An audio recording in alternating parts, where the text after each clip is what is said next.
Well, here we are again. We've had another episode of Monday Night Raw, and if social media is anything to go by, some people thought it was quite different and that it was okay and maybe did some things that we wanted to see for a while, and other people thought it was a big pile of trash, which kind of, sums up a difficult conundrum for me because what do? I have my own thoughts, I have my own feelings, but, do I have to listen to what other people are saying?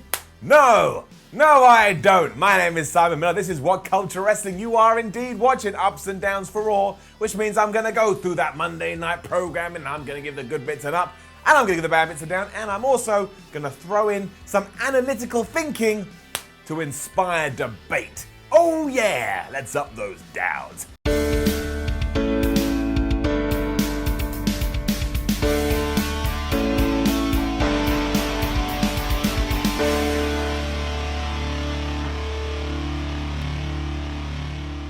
I will start this episode by simply asking this: what the chuff is wrong with WWE? A few months ago, or whenever the hell it was, someone made the smart decision we should put someone shouting "Burn It Down" in Seth Rollins' entrance music because it sounds pretty cool and it will give the fans something to chant along with. We did it and it worked out just fine. So now for some reason we've gone to the ends of repeating it over and over to the point it feels awkward and actually made me look around like I thought there was something wrong with my ears. I was like, am I freaking out right now? Has my brain just stopped working? Don't do that stuff, WWE. Keep it nice and simple. Thankfully, later on in the night when Seth Rollins had his match, it gone back to what we expect, but still, down. And then we get to what Seth Rollins actually said when he was indeed in the ring and had a microphone in hand. And I think this is what is kind of dividing people, but look, I can only go with what I saw and how it made me feel. Like Michael Jackson, the way you make. Anyway, doesn't matter. I'm going to give it an up. Seemingly being told he was allowed to be a fan and just rip into the show over the last few weeks, he moaned about segments that we, the audience, have also been moaning about, and he used Baron Corbin as the cipher for all of this, and I think that Baron Corbin was meant to represent Vince McMahon. Now, you're well within your rights to think or say out loud, why on earth would WWE want to shine a spotlight on negativity and highlight a load of their flaws right now? And you're absolutely right. It's a strange thing to do, and you're telling the crowd, yeah, the last couple of weeks have absolutely sucked. What can I tell you? It made it feel real, it made it feel different, and nothing else. It was really therapeutic. It was as if Seth Rollins was talking for me. I sat there and just went, oh, thank goodness for that. Somebody said it. But Seth did lay into the misuse of the locker room, the fact the Revival don't get their due, stupid Lucha House Party rules, piss segments, the low ratings, as we've said, and that most Raws are just Bobby Lashley, Baron Corbin, and Drew McIntyre being really boring. And he even called out Brock Lesnar and the Universal Championship for never actually turning up to Raw. You must have seen my why video. You can go watch it right now too. Unsurprisingly, Corbin responded that he doesn't give a crap what Seth Rollins thinks. It's his show, Vince McMahon, and he's gonna continue to do whatever the hell he wants. So I do understand the argument that's raging out there away from my little screen, but I thought it made for good TV. It was something a little bit different. I felt like I was included in this, and of course you can argue the opposite to that, because if you're more of a casual fan and you don't understand everything happening behind the scenes, you would have been like, what the hell is he talking about? There was some TLC promotion as well, as we did remind everyone that we're getting Baron Corbin versus Braun Strowman, as well as Seth Rollins versus Dean Ambrose at the pay-per-view, and somehow that all ended with it being announced that for the main event of Raw, we're going to get Corbin versus Rollins in a TLC match. Bit odd. Why are you going to, tell people to tune in for a pay-per-view featuring tables, ladders and chairs when 6 days prior you go, just have it for free. Don't worry about it. However, I was like, okay, that sounds better than what we usually get. I'm alright with it. The Intercontinental Title is on the line, and if you're interested, Corbin said no to this until Seth Rollins just shouted the word coward over and over, and that did absolutely suck. And also, as a mini prediction, I would imagine that WWE did this because we're not going to get Braun Strowman versus Baron Corbin in a T-cell match, because I imagine Strowman's elbow isn't healed, so instead, we got it here.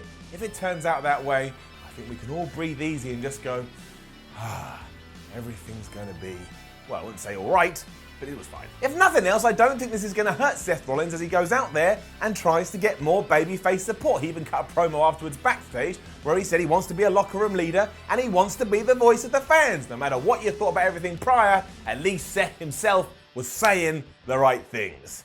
There's my 2 thumbs. So yeah, the way I interpreted all of this, I actually got my hopes up for the show because I thought we were going to have a big shuffle and start to do things differently. Then we got the AOP with Drake Maverick taking on Bobby Roode and Chad Gable for the tag team titles, and the first thing that came out of my mouth was, what? Chad and Bobby didn't win the match last week, which was meant to be their opportunity to get back in the tag team title picture, so they lost, and yet 7 days later, they're still in the tag team title picture, and they're going after the championships.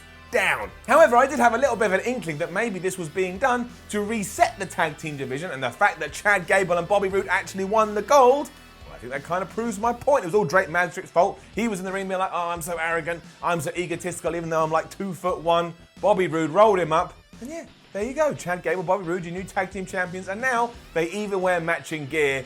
They had sparkly blue bands on. Now, it's not great that the AOP have suffered in recent weeks from, again, jokes about weeing yourself to this, but look, something had to change. We had to do something, and if that is that thing, let's see how it plays out, and again, keep everything crossed that we'll get back to easier times, like a smooth ship sailing down the waters of tomorrow. Sounded nice. Segway segment next, as we were told that later on we will get Drew McIntyre versus Dolph Ziggler in a rematch from last week's episode of Raw, and also that Finn Balor isn't here tonight because he's injured. Apparently he's got an illness at the moment, so all the best wishes to Balor. I think he'll be alright for Sunday, so hopefully it's not too bad. We also had Gable and Roode celebrating their win, and they did it because they never gave up hope. Thanks. It's back to the downs though, as Natalya walked out to address her match with Ruby Riott that is happening at the TLC pay-per-view on Sunday. Down. This actually started off alright as well, because Natty cut a promo and it was actually quite heartfelt. She didn't agree with Ruby Riott's assumptions that because she was a heart, that made her entry into the business easier, and mentioned the Montreal Screwjob as well as Bret Hart, her uncle, punching Vince McMahon in the face. Also talked about the fact her opponent did break Jim Neidhart's glasses, and that was like the trigger point where all of this fell into the floor, and once again made me feel really uncomfortable. Ruby arrived to mock Natty, as well as revealing a cutout of Jim Neidhart on the back of the table, because when she does indeed put Natalya through a table on Sunday, her and her late father will be closer than they ever have been. I mean, that was actually the line that was said. That was real. Now, as always, I'm sure all the individuals involved in this greenlit it and said it was cool, so I'm not going to say much about it. People deal with grief in different ways. It's not for me to criticize. However, as a fan watching this, it made me want to take my head and just throw it into a sandbag so I couldn't see it. Maybe that was the point. Maybe I was meant to feel that way. I would just rather we didn't do this. We then had a Ziggler selfie interview before his match with Drew McIntyre, where he said that McIntyre better not underestimate him, and that he didn't understand why Finn Balor had helped him last week. Well, I do. I can tell you, Dolph, if he hadn't, you would have lost. Also, you should actually appreciate the fact that he did help you, because you could become a tag team and you could call yourself Dolph In. Dolph Finn. Dolphin. It was all pretty simple, and then we did indeed get Drew McIntyre versus Dolph Ziggler. And Drew McIntyre won, because of course he did. He had to get his win back. 50-50 booking. Drew did a great job in mitigating his loss last week. That's saying, hey man, no one stays undefeated. Not even legends like Andre the Giant or The Undertaker at WrestleMania. And then he backed that up by whipping Dolph Ziggler's ass, gave him a Claymore kick. This was pretty good. The fallout, especially so, and I can't remember if I gave it an up or a down, but of course, it gets an up. But at one point, Dolph Ziggler was like sat against the ringside LED boards, and Drew McIntyre Claymore kicked him again, right into that plastic digital weird stuff. Drew then had this crazy look on his face, and he actually looked psychotic, and if you needed any more evidence that we really should push the Scotsman as Raw's top heel, well, here it is. He seems like the man right now. I don't mean Becky Lynch, she's the real man. But here, you know, within this like 10 minutes, Drew McIntyre felt like the man. All over the place. Bayley with Sasha in her corner, then took on Alicia Fox, who had Jinder Mahal and the Sings in hers. And look, it was just more mixed match challenge stuff. Apollo Crews has been brought in because Finn Balor is out, so he's going to be teaming with Bayley or whatever happens on that show. Look, man, it was just there. I ain't going to overly pick holes in it, because that's not what we do here. It can get a very nice and a very non-exciting up. And yeah, at one point Crews came out there to stop the Sings and Jinder Mahal getting involved, and that led to Apollo picking up Sasha Banks and throwing them into the heels. That was quite fun. Then Bayley hit the Bayley to belly on Alicia Fox, and that was that. It was done. Why on earth we had such a shift from Alexa Bliss trying to make Bayley and Sasha Banks' life so hard to this? I don't know. But man, that's what I say during most of Raw. Nowadays I go, well, I don't know. I've just learned to accept it, and I've learned to deal with it. Dean Ambrose stuff next, and as always, it's a tale of two halves. But overall, it's a down. I do like his new weird gimmick, and his promos are so good, I believe every word he said, but the motivation behind it, well, it's just so strange. I don't even know what I'm meant to take away from it. He ran down Rollins, Then he told Charlie Caruso not to call him the Lunatic Fringe. And then he took more, well, shots at Roman Reigns. Charlie wanted to know what the big dog would think about all of this. Dean said, who cares? And then we had a very deliberately emotional poking video about Reigns, tying into everything that's gone down with him over the last few months. And again, like the Natalya stuff, if everybody said this is cool, it's cool. But once more, I sat there going, oh, I don't like it. I need to rip things out of me just to try and feel better. I also don't think any of this is helping Dean Ambrose, especially because he feels like the third wheel. The focus of Raw was Seth Rollins and Baron Corbin, and then Roman Reigns is kind of hanging out outside of that. Then you get to Dean.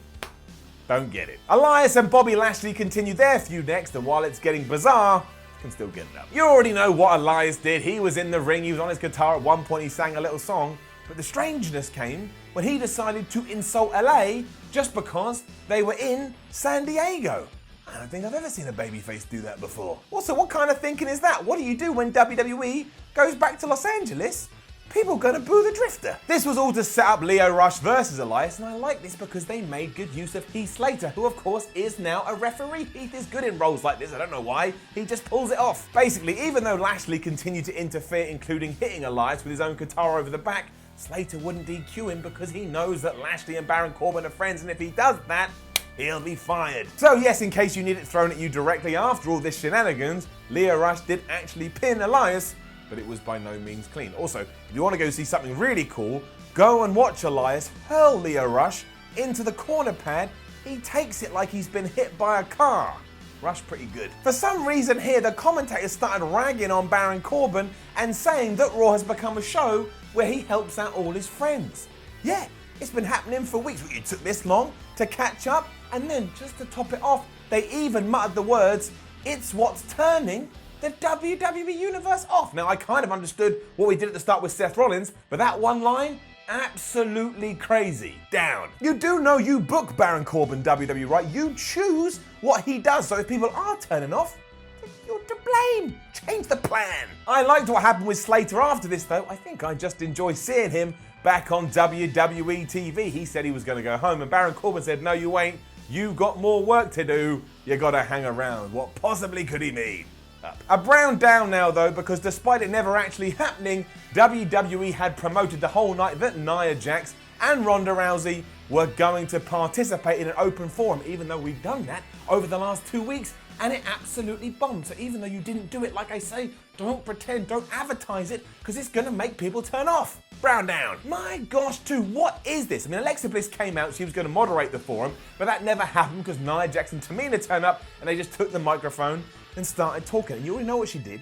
You already know what Nia Jax did. Much like last week, at one point of her promo, she screamed so loud, she peaked the microphone and my ears started to bleed. This has got to stop, WWE. I will persevere because I have taken a sworn oath to watch wrestling so my friends out there in YouTube land don't have to, but it is so bad. It is so bad. It's one of the worst things you have done for years. Nobody wants to hear somebody screaming into their loads. It just sucks. And don't think this is good heat either. Don't sit back there and go, we'll annoy everyone by having Nia Jax shout. Don't know who that was meant to be. It's just an amalgamation of them all. It makes me want to get the TV controller, and not only would I turn off my television, I would throw the controller onto the floor and break it so I had no ability to turn Raw back on. That's how much it pisses me off. Eventually Ronda Rousey arrived and she didn't want to do any poses or say any words. She just wanted to fight, so she went down to have a fight. Eventually Ember Moon came out to balance it out. That then transitioned into Ember Moon versus Tamina. Thankfully, Ember Moon won after the eclipse. There was a cool moment where Ronda stopped Jax doing anything stupid by picking her up and hurling over the barricade, but otherwise, you don't need to know nothing else. Baron Corbin then bigged up his TLC match against Braun Strowman on Sunday, and the point here was to remind you, we don't actually know what's going to happen. Is the monster going to turn up, or is Baron Corbin going to win by forfeit and become the permanent general manager? Lashley versus Elias on Sunday is now also going to be a ladder match with a guitar hanging above the ring. Fine. Up. And we had another Lars Sullivan video. Which brand is he going to join? Is he going to join Raw, or is he going to join SmackDown? After the speech that Seth Rollins gave at the start, you'd imagine Lars would go, you know what? I go join SmackDown instead. Main event time now, and it was indeed Baron versus Rollins, and it was really damn good. There ain't no two ways about it.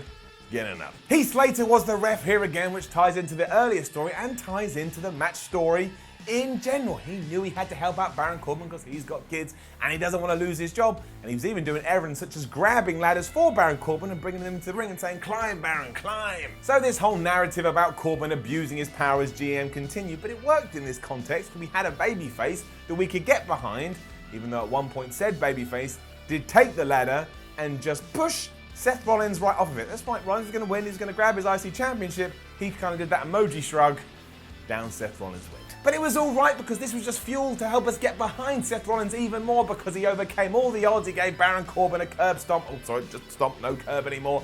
And he super kicked Heath Slater right in the face and he climbed that ladder and he retained his IC championship. It was wonderful because Raw ended with a babyface we all like actually overcoming the dastardly bad guy. Ambrose sauntered out onto the top of the aisle to stare him down because of course they are fighting this Sunday at TLC. And if nothing else, that was a damn good half-an-hour end to bring Raw to a close. So I mostly enjoyed big parts of this episode of Raw, even though I do admit that yes, some of the booking and some of the decision-making was absolutely baffling, but it spoke to me and at least it wasn't dull. The problem with the last two episodes of Raw is that they've been boring. I don't think anyone could say this one was boring. It's not true. I've had people tweet me all day going, "Man, that was so boring." What can I do? Positive dude, happy guy. I try and extrapolate the good out of everything, and I found some good in this episode of a Monday Night Raw. Now, don't forget to leave a comment below and let us know what you thought about Raw. Like, share, and subscribe. Head over to WhatCulture.com and read yourself some articles and follow WhatCulture on Twitter at WhatCulture WWE. Before I go and do my last end bit, go watch other WhatCulture videos too. Make you happy, make you healthy, make you smile. My name is Simon Miller. This was WhatCulture, and don't you forget, in 24 hours time, make sure you tune in to SmackDown Ups and Downs. Then we'll be doing some TLC 2018 predictions.